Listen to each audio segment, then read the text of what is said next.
Friends, మీకు ఈ video నచ్చితే లైక్ చేయండి, సబ్స్క్రైబ్ చేయండి. ఆరాధ్య గుడిలో చెట్టుకు ముడుపు కట్టడానికి ఇబ్బంది పడుతూ ఉంటుంది. ఇంతలో అక్కడికి రామరాజు, వేదవతి వాళ్ళు వచ్చి తనతో ముడుపు కట్టిస్తూ ఉంటారు. ఏమని కోరుకున్నావో, నువ్వు ఎందుకు ఇంత ఆతృతగా ఆ ముడుపుని కట్టావు అని చెప్పేసి వేదవతి అడుగుతూ ఉంటుంది. ఆ మాటలు వినగానే అక్కడున్న ఆరాధ్య అయితే అమ్మ నాన్న కలిసి ఉండాలి అని నేను కోరుకొని ముడుపును కట్టాను అని చెప్పేసి అంటూ ఉంటుంది. ఆ మాటలు వినగానే అక్కడున్న రామరాజు అయితే, మీ అమ్మ నాన్న కలిసి ఉన్నారు, మీ అమ్మ ఊరు వెళ్ళింది అంతే కదా అని చెప్పేసి అంటాడు. ఇంతలో అక్కడ ఆరాధ్య మాత్రం లేదు లేదు, మా అమ్మ నాన్న కలిసి లేరు అని చెప్పేసి అంటూ ఉంటుంది. ఆ మాటలు వినగానే అక్కడున్న వాళ్ళిద్దరు అయితే ఒక్కసారిగా షాక్ అయిపోయి ఆరాధ్య వైపు అలా చూస్తూ ఉండిపోతారు.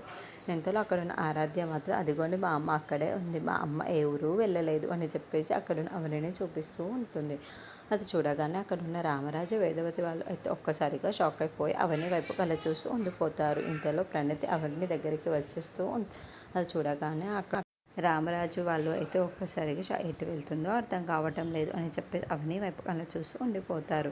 ప్రణతి అవని దగ్గరికి వచ్చేసి, వదిన నువ్వు ఎంత కష్టపడడం, ఎంత బాధపడడం నా వల్ల నేను తట్టుకోలేకపోతున్నాను. ఎలాగైనా సరే అమ్మా నాన్నలకి ఈ విషయం మొత్తం చెప్పేస్తాను, నేను ప్రెగ్నెంట్ని, అందుకే ఇవన్నీ ఇలా చేశాను అని చెప్పేస్తాను అని వాళ్ళ అమ్మ దగ్గరికి బయలుదేరుతూ ఉంటుంది. ఇంతలో అక్కడున్న రామరాజు మాత్రం ఇప్పుడు అర్థమైపోయింది, పద వెళ్దాం అని చెప్పేసి అనుకుంటూ అక్షయ్ వాళ్ళ దగ్గరికి వెళ్తూ ఉంటారు. ఇంత అవని వాళ్ళ తమ్ముడు అవని దగ్గరికి వెళ్ళి వాళ్ళ ఫ్యామిలీ దగ్గరికి వచ్చేసి జరిగిన మొత్తం విషయం చెబుతాడు. ఆ మాటలు వినగానే అక్కడున్న పార్వతి మాత్రం, ఏంటి ఇప్పుడు నాటకాలు ఆడుతున్నారా నువ్వు మీ అక్క అని చెప్పేసి అవనిని తిడుతూ ఉంటుంది. ఇంతలో అక్కడికి వేదవతి వచ్చి, అవనిని మీరు పూర్తిగా అర్థం చేసుకోలేకపోతున్నారు, అవని ఎలాంటిదో మీకు అర్థం కావటం లేదు, మీ కుటుంబం యొక్క పరువు పోకుండా చేయడానికే ఇదంతా చేసింది అని చెప్పేసి అంటూ ఉంటుంది. ఆ మాటలు వినగానే అక్కడున్న వాళ్ళందరూ అయితే ఒక్కసారిగా షాక్ అయిపోయి అవని వైపుకు చూస్తూ ఉండిపోతారు.